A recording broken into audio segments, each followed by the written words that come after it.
Well, for more analysis on that, I'm also joined here on set by Jean Marc Sánchez, lawyer and founder of Paris-based Franco-Spanish Commission. Good evening to you, Mr. Sánchez. Good evening again. The People's Party has come out on top, but with no outright majority, and it now faces a hung parliament. This means it's going to have to rely on smaller regional parties. Tell us a bit about that. Well, it's quite complex because it's very different from the French system. In France, you have two turns and you vote for a man. In Spain, you have only one and you vote for a party. But that party, even if it's the one who would get most votes in this election, for instance, the Partido Popular, is not the winner. That party has to create a coalition with others, and you can see it's very interesting. They're very, very close one to each other. Partido Popular, the Conservative Party, is now with Vox, is a lie, counting with 169 votes, when the Socialists only have 122 plus Sumar, which is altogether 153. So you may believe that the Partido Popular has won and the Partido Socialista of Spain have lost, but it's not the same. They have to have the other local parties or regional parties, and you have at least 7 of them.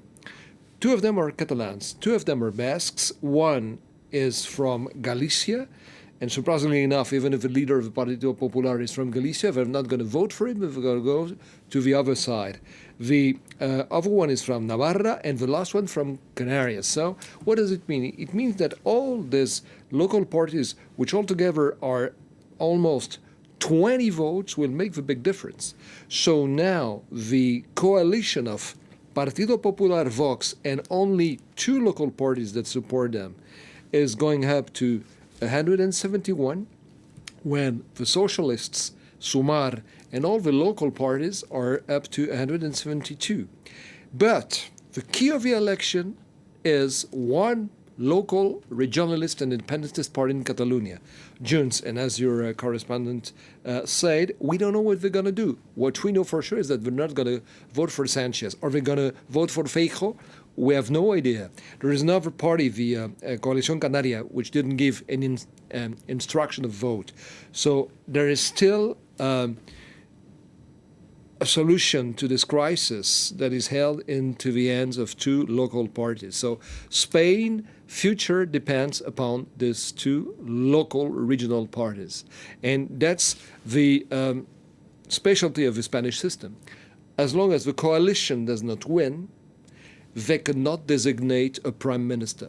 If that prime minister doesn't have a majority, then there might be a second vote with a simple majority, not the 50% plus majority. And if it's not enough, then the king has to call for new elections. So it's one way or the other. Or eventually, tonight, at the end of the day, we'll find out that one of the local parties will vote in favor of one or the other. Basically, who's going to make the king is a local party from Catalonia tonight. And just on a larger scale, what would you say this means for Europe? I mean, I'm talking about the fact that Spain's become yet another EU country in bed with the far right. Well, I mean, again, the far right, as you're calling it, was spread out all around the Conservative Party. Don't forget that Santiago Abascal, the leader of Vox, is coming from the Partido Popular. He was actually a local leader of Partido Popular at the time of Prime Minister José María Aznar.